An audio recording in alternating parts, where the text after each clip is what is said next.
Good morning, world of readers.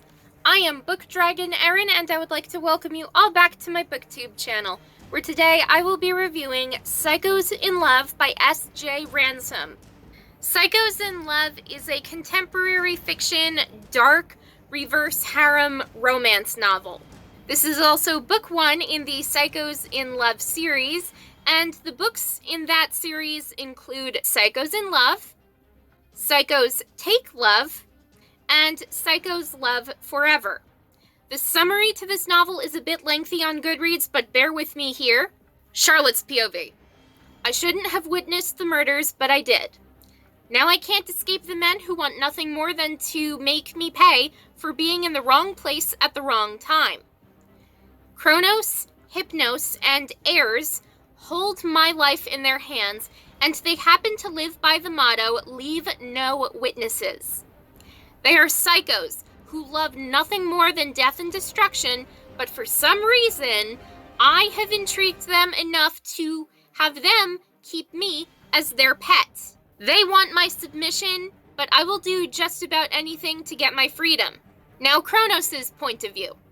I am under her spell as she struggles to break free. Her eyes haunt me in ways that I have never experienced, but she is the sole witness to her crime, and she must die.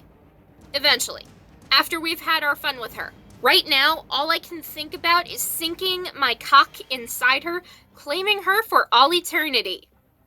Am I crazy? Don't answer that, because of course I am, especially when it comes to her. Now Hypnos' POV. I instantly fell for her, but no one needs to know that. She is smart, too smart for her own good. The moment she tried to fight us, my heart woke up from its dull existence. There is no satiating my desire for her once I took her virginity with my tongue. And now Air's POV. I should not have called her kitten. I most certainly shouldn't have wanted her to call me daddy, but those sorrowful eyes nagged me in unexplainable ways. My own desire from keeping my distance from her dissipated the moment she gave herself to me. Was it unwillingly? Yes, but she liked it. Now with my thoughts on this book, I should not have even picked up this book from the start, but I judged the book by its cover and thought, wow, this could be good. I was dead wrong. There are so many triggers and scenes that make me downright uncomfortable, and some of those triggers, be aware there are a lot more than just the ones I'm about to list. Non-consensual sex, torture, murder, incest, necrophilia, dubious consent, knife play, blood play, anal sex, also non-consensual, degradation and humiliation. That's like 12 triggers right there, and there are more that I'm not even listing because those are too much for YouTube to handle, partially. Thus, I am a complete moron for not listening to the triggers and still reading this totally disgusting novel. Why did I spend a few hours of my life reading this terrible book that made me just want to crawl into the book, take a shotgun, and kill every fictional character there was, because that would save every reader the exhaustion of dealing with reading this book? How is this book even considered literature? There's no class anywhere in this book, and no one, not even the heroine, has any form of positivity in their character. When I say do not read this book, save your sanity, I implore you all, do not read this book, save your sanity, and keep your brain cells. I know this from experience. I lost a few brain cells in reading this novel and continuing to finish it for a reason I don't even know. I have never actually read a book where there are scenes involving necrophilia, and I hope never again to read a book like this where a character has sex with a corpse, because that is what necrophilia is. Nor do I plan on reading the rest of this disgusting series.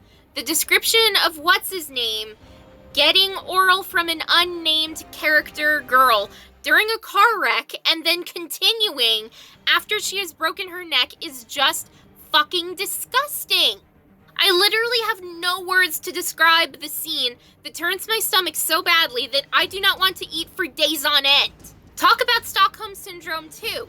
Charlotte is kidnapped by Kronos, Hypnos, and Ayers, is assaulted countless times, and when she's forced to call Ayers daddy amid her rape, she admits to herself that she is genuinely turned on. That doesn't make sense, and even her foster dad, I don't even remember his name, somehow hacked the security systems of the trio's lair and took pleasure in watching Charlotte be assaulted while wishing that he himself had been her first before planning to eventually rescue her. Yeah, he got off on his foster daughter's rape. That is fucked up. I can't express that enough. He is as sick as Charlotte's abductors, and I kind of hope that they all die in the future novels, Charlotte included. She's messed up. I feel there's no hope for her character. She's already got Stockholm Syndrome. She's already letting these guys do to her what they have done to other people, and possibly worse. And I just can't stand any of these characters. Seriously, I read Psychos in Love, so you don't have to. Under extreme circumstances, I feel someone can wish death upon another person. I don't know a single person who doesn't wish that Hitler died sooner during World War II, but I feel you can always wish a fictional character death, which is totally okay. That said, I stand by my hope that everyone in this series somehow gets killed off, even though that is probably, most likely 99% not going to happen. And if not in this series, then in some sort of fucked up fan fiction about this series. Now, I'm a writer, and God knows I'd write a fan fiction about everyone dying, but I don't want to spend another breath after this review thinking, talking, or pondering the ethics of this sick, psychotic romance series. I hated it. I hope nobody else reads the series ever again. Some reviews on Psychos in Love include, I stopped reading this book after one of these so-called heroes gets in a car wreck while getting a blowjob and continues to do the girl's face even though she died in the wreck. Necrophilia is disgusting.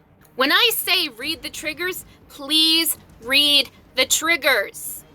This book was banned on Amazon for a reason, and I personally wish I hadn't spent that 99 cents on this book and read it. I wish I could unread this book and just keep the smut out of my head, because that was smut that wasn't worth reading. That was just disgusting, sick stuff. And then another review, I shelved this book as a void entirely because of blowjobs with corpses, partial incest, because the characters, Kronos, Hypnos, and Ayers, are half-brothers, and non-consensual sex. Those are not my ideas when it comes to fun. My rating for this book, 1 out of 5 stars, and even that is a stretch. If Goodreads allowed it, I would have given this book 0 out of 5 stars, because this is just such complete trash that should be banned forever.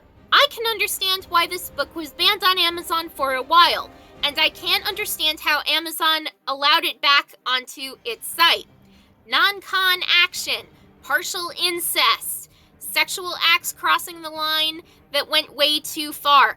I was downright uncomfortable in reading this book, and I am not sure why I forced myself to read this trashy smut that wasn't even good smut. Now I think I am in need of therapy, because I hate this book with a passion, I hate the series with a passion, and I wish I could unread this book so I could get back the brain cells that I lost in reading this novel. This book was an all-around uncomfortable read, and I wish I hadn't read this book at all. Seriously, if you do not want to be triggered, please don't read this book. Save your brain cells. You're gonna need them for another book, but this book, avoid this like the plague.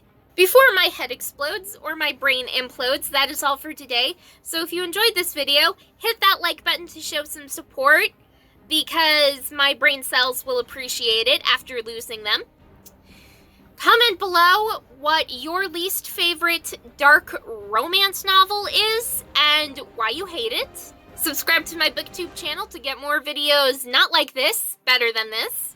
Keep on reading and have a great rest of the week, because I certainly wish I had not spent this week at all talking about this horrific